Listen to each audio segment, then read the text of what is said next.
I was almost home when I got the message. You dropped something.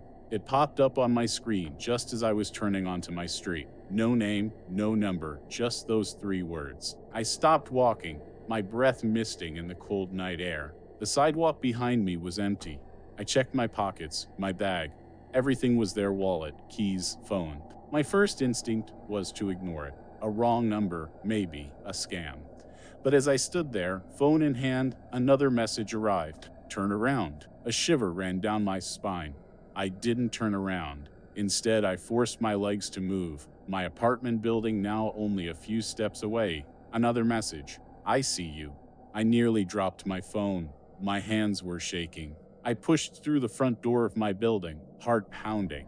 I live alone, top floor, one-bedroom apartment. Safe, secure. As soon as I got inside, I double-locked the door and closed the blinds.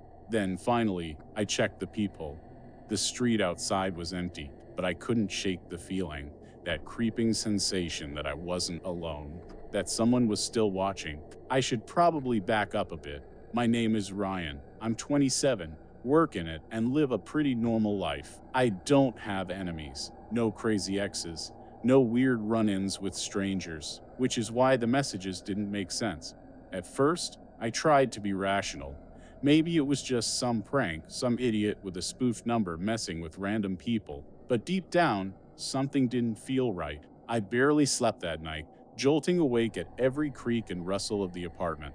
By morning, the rational part of my brain had taken over again. I convinced myself it had been nothing, just a dumb joke. And for a little while, I almost believed it, until the next message came. It was waiting for me when I got home the next evening. A plain white envelope.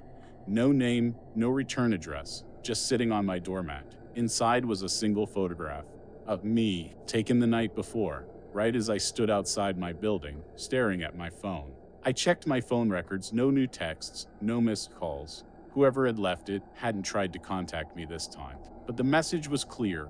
They were still watching. I locked the door, closed the blinds, and this time, I didn't check the peephole. I went to the police the next day. I showed them the texts, the photo, asked if they could trace the number. The officer at the desk, some guy who looked like he'd rather be anywhere else, barely glanced at my phone. No threats were made, he said. Could be a prank. Change your number, block the sender. I stared at him. Someone left a photo of me at my door.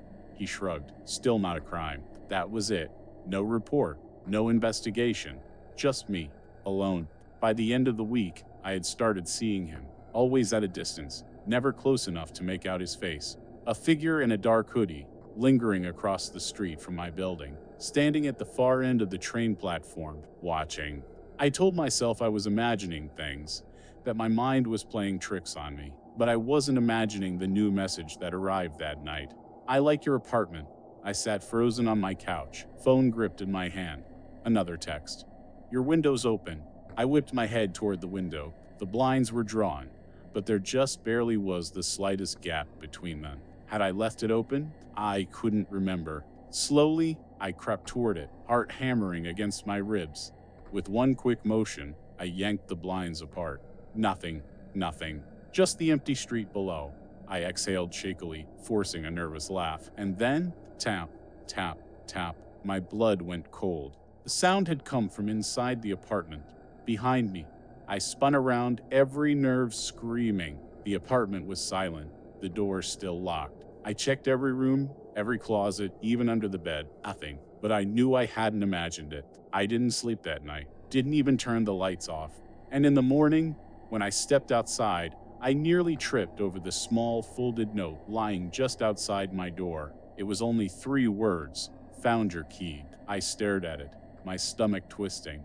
I hadn't lost my key. I reached for my pocket where I always kept it, and it wasn't there. I packed a bag, called a friend, told them I needed to crash at their place for a while. I wasn't staying here. Not another night. I was halfway out the door when I heard it, a creak. From my bedroom, the air went still. I turned my head, heart hammering. And then, the closet door slid open, and he stepped out, tall, hooded, moving slowly, deliberately. I didn't scream, didn't breathe. I ran, bolted down the hall, down the stairs, out into the street. Didn't stop until I reached my friend's place 3 blocks away. When I finally turned around, gasping for air, he wasn't there. I went back the next day. With the police this time, but the apartment was empty. No signs of forced entry, nothing missing, no proof. Just me, standing in the middle of my living room, knowing that someone had been inside. That night, I got one last message. I almost didn't want to look, but I did. See you soon. I moved out the next morning. Changed cities, changed numbers. But sometimes, late at night, when I pass a window, I swear I see a figure in the distance, standing perfectly still, watching and waiting. I don't know when it started. At first, it was little things barely noticeable. A door left slightly ajar when I knew I had closed it. The feeling of being watched while I brushed my teeth. The faintest shuffle of feet in the hallway late at night. Nothing I could point to and say, this is wrong. But it was. I just didn't realize how bad it was until it was too late. I'm Ethan, 34, single, and I live alone in a small apartment on the 3rd floor of an old building. It's nothing special, but it's home. A quiet place, close to work, cheap rent. I'm a graphic designer, which means long hours, odd sleep schedules, and the kind of routine that makes you lose track of the days. Maybe that's why it took me so long to notice the signs. Or maybe I just didn't want to see them.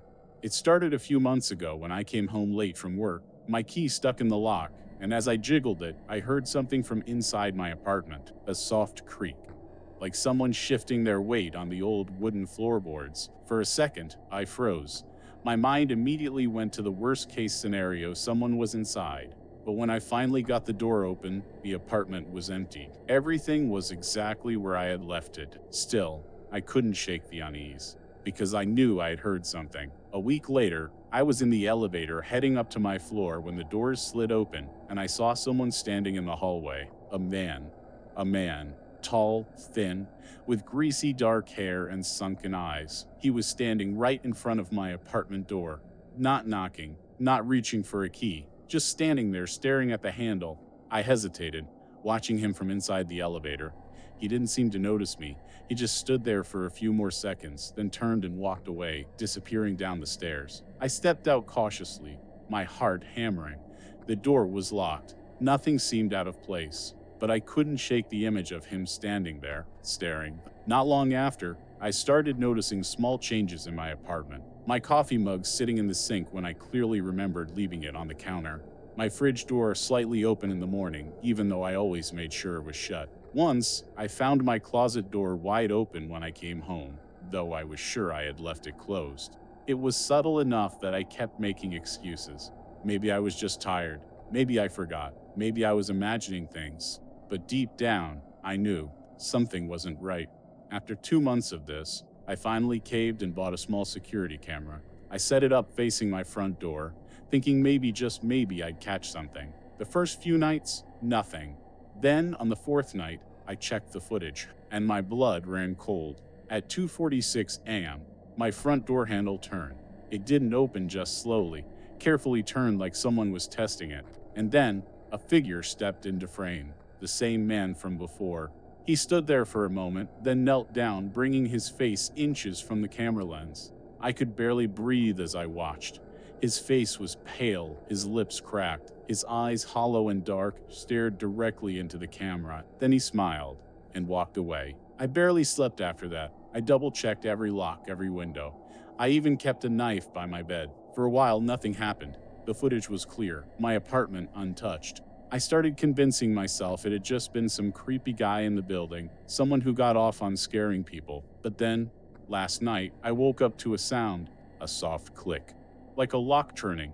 I shot up in bed, my breath caught in my throat. The room was dark, silent except for the faintest creak of floorboards. Someone was inside.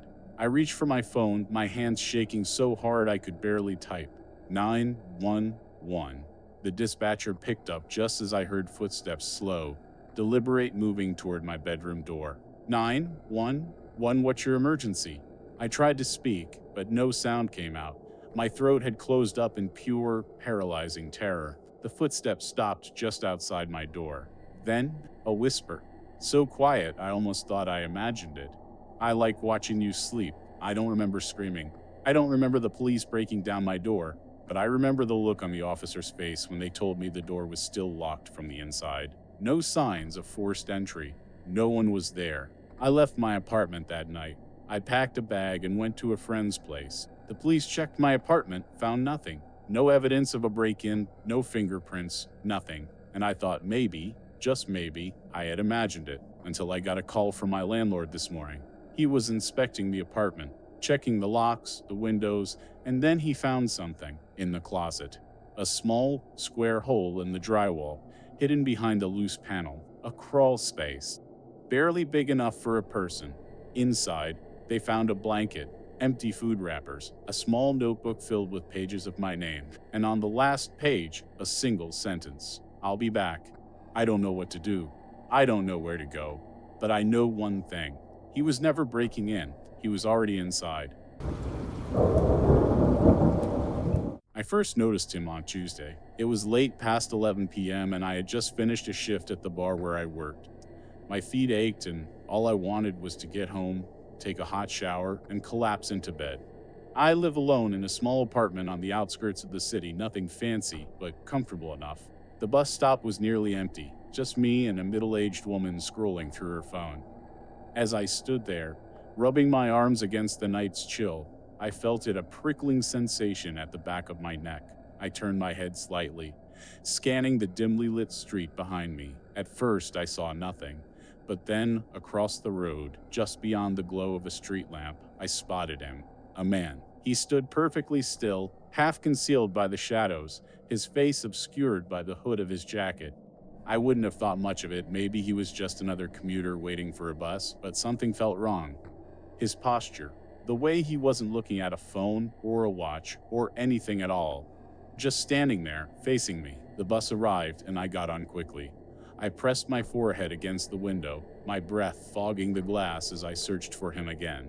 He was still there, unmoving.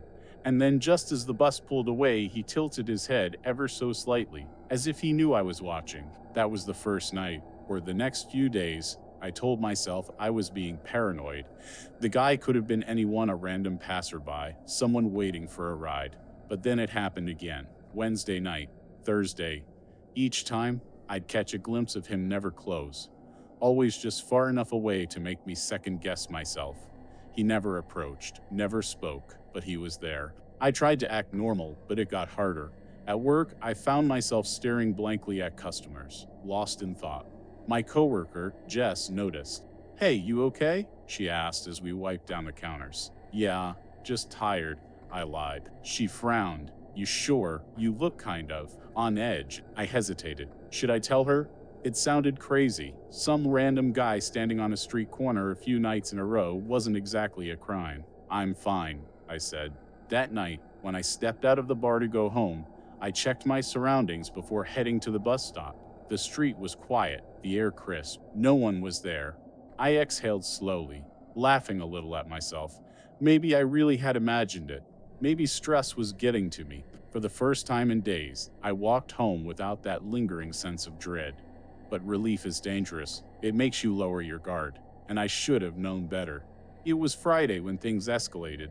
I was halfway home when I heard them footsteps. At first, I told myself it was nothing, just another pedestrian. But they matched my pace, staying just far enough behind that I couldn't see who it was without stopping. I turned a corner. The footsteps followed. My pulse spiked. I sped up. So did they. I knew it was him. I pulled out my phone, pretending to check messages, using the screen as a makeshift mirror.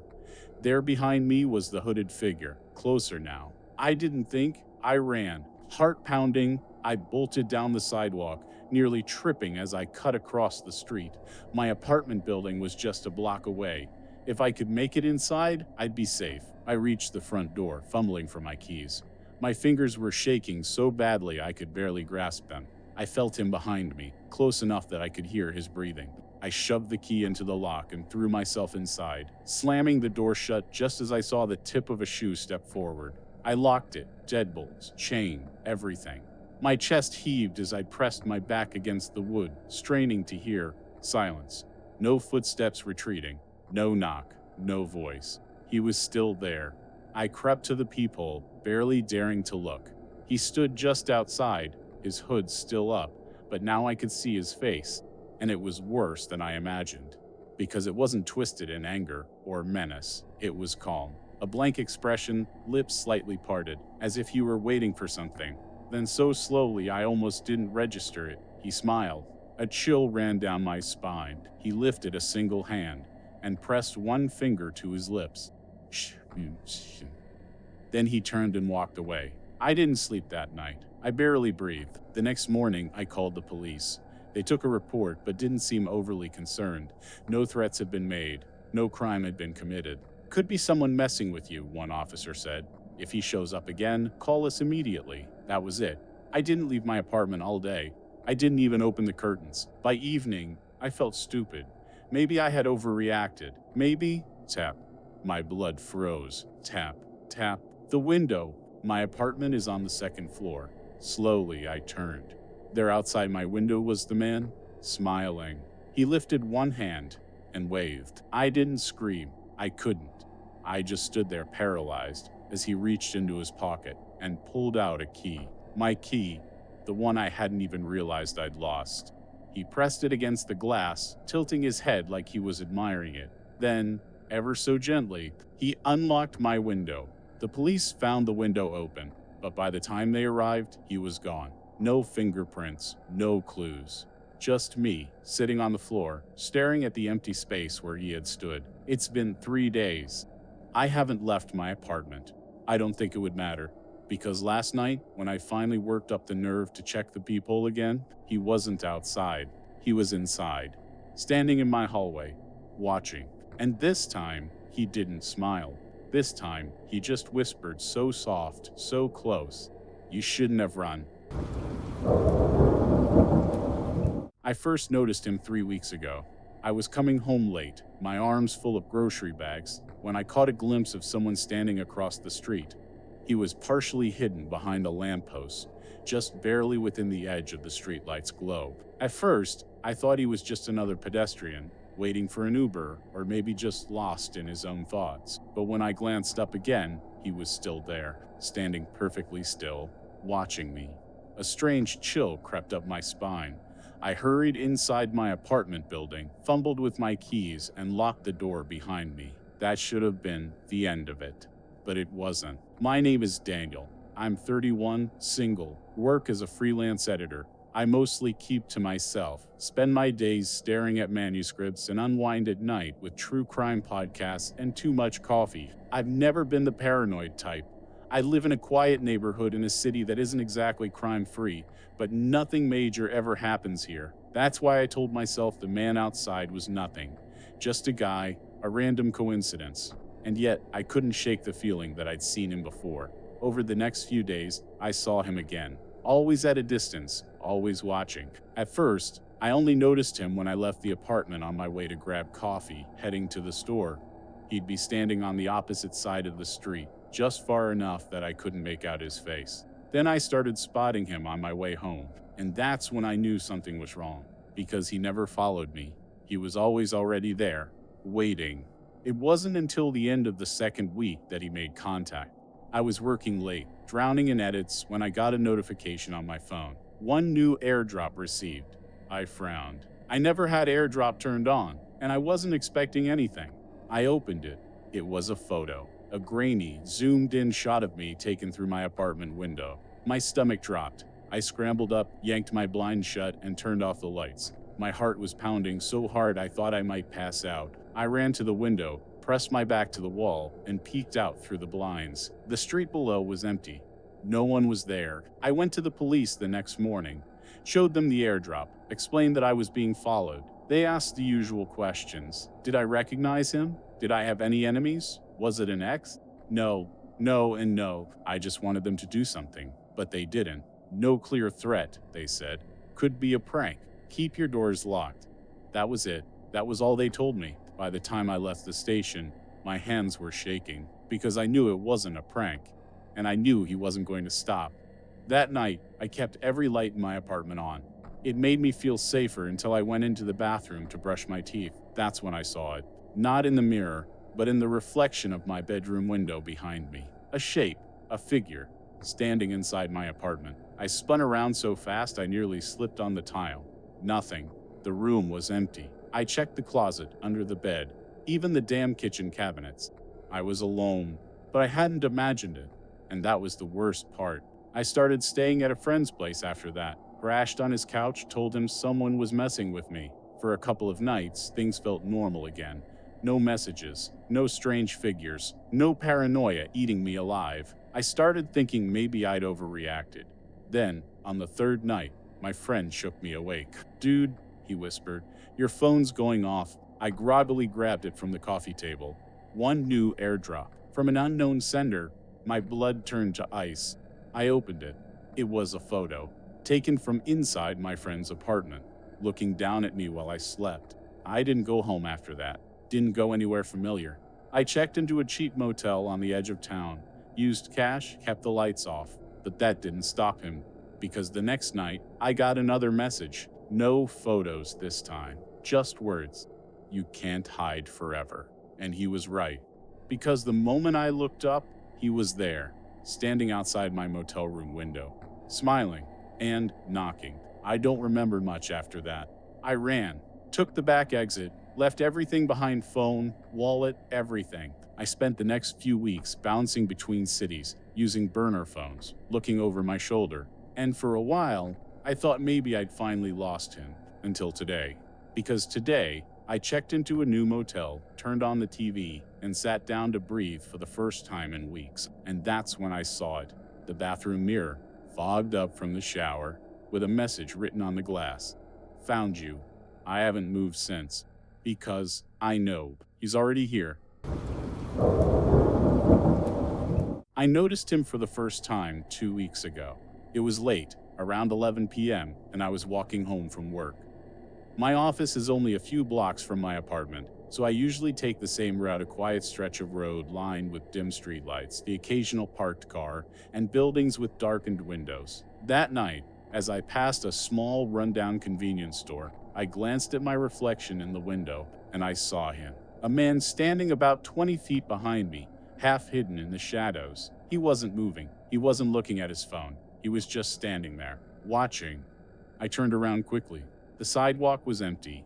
I stood there for a second, my pulse hammering at my ears. Then I shook it off and kept walking. Just my imagination, a trick of the light. But as I passed another store window, I saw him again, closer this time. A tall figure, face obscured, standing just beyond the reach of the streetlights. And the moment I turned around, he was gone. I'm Daniel, 32, single, working in it. My life is uneventful, predictable, safe. I don't go out much. I don't have enemies. So there was no reason for someone to be following me. At least, that's what I told myself. But over the next few days, I kept seeing him. Always in reflections. In the glass door of my office building. In the tinted windows of a bus. In the mirror of my gym's locker room. Never in direct sight. Always just out of reach. Last Friday, I was heading home late. I took the elevator up to my apartment, rubbing my eyes, exhausted. The doors slid open, and I stepped inside. As they began to close, I saw something in the metal paneling. A distorted reflection. The man standing just behind me. My stomach turned to ice. I spun around. The elevator was empty. I scrambled out as soon as the doors opened. I locked my apartment door, checked the closets, the bathroom, the windows. No one was there, but I didn't sleep that night. Because I knew what I had seen. A few days later, my phone buzzed with a text from an unknown number. "Nice blue shirt." I froze. I was wearing a blue shirt. I typed back, hands shaking. "Who is this?" No reply. That night, I kept my blinds shut. I double-checked the locks, but when I passed my hallway mirror, I stopped cold. There was something wrong with my reflection. It wasn't mirroring me exactly. My real self was standing still, but in the mirror, I saw my head tilt slightly to the left, like someone was watching me from inside the glass. I turned the mirror around, pressing my back against the wall, heart pounding. I didn't move for an hour. That was the night I bought a security camera. I set it up in my bedroom facing my bed. The next morning, I checked the footage. For the first few hours, nothing. Just me tossing and turning. Then, at 3:12 a.m., the screen flickered, and suddenly, there was a figure in the room, tall, motionless, standing in the corner near the mirror, watching me sleep. I scrubbed through the footage, my breath coming in sharp gasps. The figure never moved, never came closer. But at 4:06 a.m., my sleeping self sat up suddenly. My head turned toward the mirror, and then, without opening my eyes, I smiled. A slow, unnatural grin. Then I lay back down, and the figure in the corner was gone. I didn't go to work the next day. I barely left my bed. I thought about calling the cops, but what would I tell them? I think my reflection is watching me. By evening, I decided I was losing it. I just needed sleep, maybe a break from screens, maybe therapy. I went to the bathroom and hesitated before looking in the mirror. My reflection stared back. Nothing unusual. I let out a shaky breath, relief. Then, he blinked, but I hadn't. I stumbled backward, knocking over a glass. It shattered on the sink. My reflection just stood there, staring, the faintest smirk on his lips. And then, without moving his mouth, "Let me out." I ran. I grabbed my keys, my wallet, my jacket. I threw open my apartment door, ready to leave, and I stopped, because someone was standing there. A tall man, dark clothes, hollow eyes, and his face was mine. The door slammed shut on its own. I turned. The mirror was cracked, the bathroom empty, and I was alone. Or at least I think I was. I don't know how I ended up back in bed. Maybe I blacked out, maybe I dreamed the whole thing. But when I checked my security camera this morning, there was new footage. At 3:12 a.m., I got out of bed. I walked to the mirror. I placed my palm flat against the glass. And then, I stepped inside. The footage ended there. But as I stared at the screen, heart hammering, the live feed flickered, and I saw myself, standing in the reflection, staring, smiling. I reached for the mirror, my fingers hovering just above the surface. And then, I blinked. But the man in the glass didn't, and I knew in that moment, I was no longer the one on the outside.